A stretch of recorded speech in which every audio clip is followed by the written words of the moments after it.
किसी गांव में सोहन नाम का एक चालाक किसान अपनी पत्नी मालती के साथ एक छोटे से घर में रहता था। सोहन के पास खेत का छोटा सा टुकड़ा था जिसमें वह फसल उपजाकर अपने परिवार का पालन पोषण करता था। सोहन बुद्धि का बड़ा ही तेज था। वह आसमान में देखकर बता देता था कि बारिश होगी या नहीं। इसी कारण गांव के सभी लोग उसकी इज्जत करते थे। फिर एक दिन की बात है, सोहन अपने खेत में हल चला रहा था। तभी उसके पास गांव के धनीराम नाम का एक जमींदार पहुंचा। सोहन भाई, इस छोटे से खेत में तुम क्यों अपनी पसीना बहा रहे हो? आखिर तुम इस छोटे से खेत के टुकड़े में कितना फसल कमा लेते हो? मैं तो कहता हूँ यह खेत तुम मुझे बेच दो और मेरे यहाँ काम पर लग जाओ। मैं तुम्हें इस खेत की अच्छी कीमत भी दे दूंगा और मजदूरी में तुम्हें 200 रुपए रोज दूंगा। जमींदार का खेत सोहन के खेत से जुड़ा हुआ था, इसीलिए वह चाहता था कि सोहन की जमीन उसे किसी भी तरह हथिया ले। लेकिन सोहन अपना जमीन किसी को नहीं देना चाहता था। फिर सोहन ने जमींदार से कहा, जमींदार साहब, मैं इसी खेत के टुकड़े से पल रहा हूँ। अगर यह खेत को आपको दे दूंगा तो मैं कहाँ जाऊंगा? मुझे तो भूखा मरना पड़ेगा। नहीं नहीं जमींदार साहब, मैं इस खेत को कभी नहीं बेचूंगा। ये मेरे दादाजी की निशानी है। जमींदार साहब, मैंने एक तरकीब निकाली है। मैं इस बार ऐसी फसल लगाऊंगा कि मुझे दुगनी कमाई होगी। और देखना आप भी, किसी दिन मैं आपका वाला खेत भी अपने खेत में मिला लूंगा। जमींदार सोहन की बात सुनकर आश्चर्यचकित हो गया और मन ही मन सोचने लगा, अरे बाप रे, ये अब कौन सा खेती करेगा कि फसल दुगनी हो जाएगी? कुछ तो गड़बड़ है, मुझे पता लगाना होगा। ये तो वैसे भी बड़ा चतुर आदमी है। अरे सोहन, वो तो ठीक है, लेकिन तुम कौन सी खेती करने जा रहे हो? ऐसे नहीं बताऊंगा, मेरे पास जमीन बहुत कम है, इसलिए मेरा हिसाब बैठ नहीं रहा है। आज रात में इसी खेत में आकर हिसाब लगाऊंगा। इतना कहकर सोहन वहां से चला गया। यह बात जमींदार के सर में दर्द देने लगा। वह सोच रहा था कि कौन सी ऐसी फसल है जो कम खेतों में दुगनी हो जाएगी।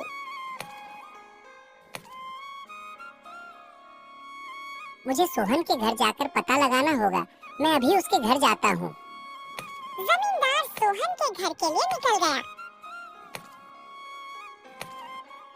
शाम हो चुकी थी। सोहन फावड़ा लेकर अपना खेत में जाने की तैयारी कर रहा था। तभी उसकी पत्नी बोली, अरे ये क्या, रात में कहाँ जा रही है? अरे मालती, तुम शांत रहो। जोर जोर से बोलकर गांव वालों को जगा दोगी क्या? तुम्हें पता है, मैंने कम खेत में ज्यादा फसल होने वाला एक तरकीब निकाली है। तुम देखना, मैं इस बार इतना अनाज पैदा कर दूंगा कि 5 साल में भी खत्म नहीं होगा। सोहन की बात जमींदार एक पेड़ के पीछे से सुन रहा था। जमींदार के दिल दिमाग में बेचैनी छा गई। वह सोच रहा था कि वह कौन सी ऐसी खेती है जो दुगुना हो जाएगा। इसलिए वह भी सोहन के पीछे पीछे उसके खेत तक चला गया और एक पेड़ के पीछे छुपकर सब कुछ देखने लगा। कहाँ से शुरू करूं? कैसे करूं? ये जमींदार का खेत भी ना मेरा सारा काम बिगाड़ देगा। अगर मेरे खेत का फसल ज्यादा हो गई तो जमींदार के खेत में चला जाएगा और फिर जमींदार बिना मेहनत के फसल ले लेगा। इसीलिए मैं जमींदार से कहूंगा कि अपने खेत में दीवार बना लो ताकि मैं फसल अपने ही खेत में लगा सकूं। जमींदार ये बात सुनकर कहने लगा, अच्छा बेटा, तो ये बात है। अब देखना मैं तुम्हें कैसे मजा चखाता हूँ। तू खेती तो अपने खेत में करेगा, लेकिन फसल को काटूंगा मैं। ये कहकर जमींदार भी वहां से अपने घर वापस चला गया। अगले दिन सुबह होते ही सोहन जमींदार के घर गया और कहा, जमींदार साहब, मैं आपके पास ही आया हूँ। मुझे आपसे एक जरूरी बात करनी थी। हाँ हाँ, तुम कोई भी जरूरी बात कहो, लेकिन मैं अपने खेत में दीवार खड़ी नहीं करूँगा। ठीक है, बात खत्म। तुम जाओ अपने घर, मुझे बहुत सारा काम है। लेकिन जमींदार साहब, मैंने तो आपसे ऐसा नहीं कहा। फिर आप मुझसे इस तरह की बातें क्यों कर रहे हैं? हाँ, पता है मुझे कि तुम यही कहना चाहते हो, क्योंकि तुम्हारे पास खेत भी कम है और तुम्हारी दुगनी फसल का हिसाब तुम्हारे उस छोटे से खेत में नहीं बैठ रहा है, इसलिए तुम मेरे पास आए हो। सोहन वहां से अपने घर वापस चला गया। फिर रात हुई तो फावड़ा लेकर जमींदार अपने खेत पर जाने लगा। अब देखना मेरा कमाल। मैं अपने खेत की मेड़ को काट कर आगे बढ़ा देता हूँ ताकि सोहन को पता न लगे और वह मेरे खेत में भी फसल लगा देगा और मुझे भी इसका लाभ मिल जाएगा। इतना कहकर जमींदार रात भर अपने खेत में काम करता रहा और अपने खेत के मेड़ को आगे बढ़ा दिया। अगले दिन सुबह होते ही सोहन और उसकी पत्नी अपने खेत पर काम करने के लिए जाने लगे। खेत में पहुंचकर उसकी पत्नी ने कहा, सुनो जी, आज अपना खेत कुछ बड़ा सा लग रहा है। हाँ मालती, लग तो मुझे भी रहा है। लगता है भगवान ने मेरी सुन ली। अब तो और भी ज्यादा फसल लगेंगे। चलो अब खेतों में बीज बो देते हैं। अब सोहन और उसकी पत्नी दोनों मिलकर फसल की बीज बोने लगते हैं। पूरा खेत में बीज बोने के बाद फसल होने का इंतजार करने लगते हैं। इसी तरह कुछ महीने बीत गए। जब फसल तैयार हुई तो वह धान की फसल थी। पूरा खेत धान के फसल से भर गया। जब फसल काटने की बारी आई तो जमींदार ने सोहन से कहा,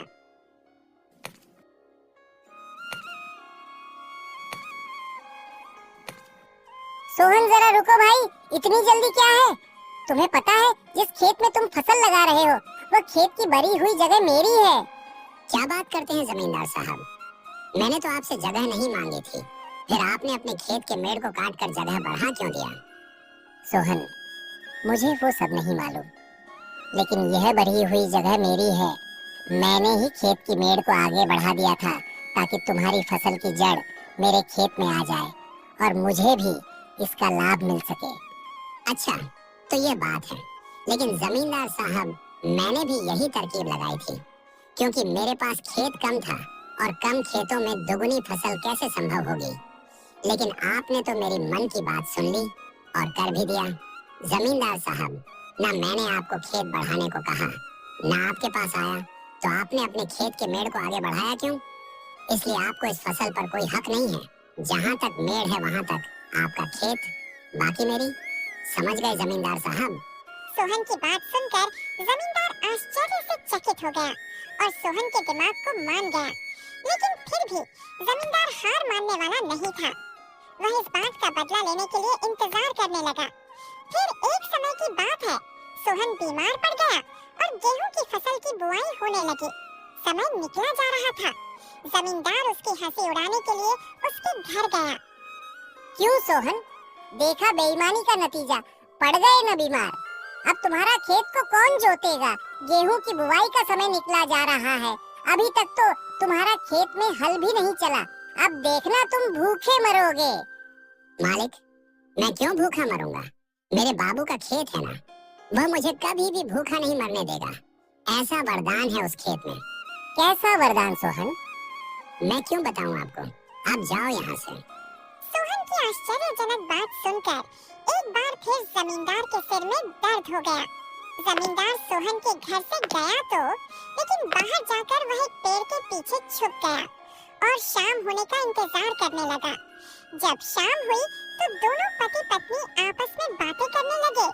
फिर सोहन की पत्नी ने पूछा, सुनो जी, बाबूजी ऐसा कौन सा वरदान दे गए हैं जो वह खेत हम लोगों को भूखा नहीं मरने देगा? और अभी तक तो हमारे खेत में हल भी नहीं चला है, फिर ये सब क्या है? अरे तुम जोर जोर से चिल्लाओ मत, ये बात गोपनीय है। अगर कोई सुन लिया तो सारा काम बिगड़ जाएगा। ध्यान से सुनो, आज मैं तुम्हें बता ही देता हूँ। अपने खेत में बाबूजी ने सोने के सिक्कों से भरा हुआ सोने का मटका खेत के अंदर छुपा दिया है, जिसे हमें खोद कर निकालना है। इसीलिए मैंने इस बार अपने खेत की जुताई नहीं किया। क्या करूं खेती करके, जब इतना सारा सोना मिल ही जाएगा तो। अच्छा बेटा, तो ये बात है। मैं आज रात को ही तुम्हारे खेत से सोने का मटका निकाल लेता हूँ, फिर देखूंगा तू कैसे जिंदा रहता है और क्या खाता है। फिर क्या, जमींदार रात में ही फावड़ा लेकर सोहन के खेत में पहुंच गया और खेत को खोदने लगा। इस तरह फावड़ा से खेत खोदूंगा तो 2 दिनों में भी मटका नहीं मिलेगा। ऐसा करता हूँ, हल से पूरा खेत ही जोत देता हूँ, फिर आसानी से मुझे मटका मिल जाएगा। जमींदार हल से पूरा खेत जोत दिया, लेकिन उसे कहीं पर भी सोने का मटका नहीं मिला। जब रात बीती और सुबह हुआ तो जमींदार गुस्से में आकर सोहन के घर गया और बोला, क्यों रे सोहन, कहाँ है तेरा सोने का मटका? तूने तो कहा था कि तेरे खेत में सोने का मटका है। मैंने सारा खेत को खोद दिया, परंतु कहीं पर भी मुझे मटका नहीं मिला। कहीं नहीं मिला? ऐसा कैसे हो सकता है जमींदार साहब? आपने पूर्व और उत्तर के दिशा में नहीं देखा होगा। मैं अभी जाकर देखता हूँ। अरे बेवकूफ, जाते कहाँ हो? मैंने सभी जगहों पर खुदाई करके देख लिया। पूरब, पश्चिम, उत्तर, दक्षिण सभी दिशाओं में कहीं पर भी मुझे मटका नहीं मिला। क्या आपने सभी जगह पर खोद दिया? अरे वो भाग्यवान, बीज लाओ। जमींदार साहब ने पूरी खेत को खोद दिया। अब मुझे हल चलाने की जरूरत नहीं। किसी ने सच ही कहा है, भगवान गरीबों को सुन ही लेते हैं। बेवकूफ, तुमने मुझसे झूठ कहा था। वहाँ कोई सोने का मटका नहीं है। मालिक, अगर खेतों में सोना होता तो मैं सोना निकाल कर जमींदार बन जाता। वो तो मैं अपनी बीवी का दिल बहलाने के लिए ऐसा कहा था।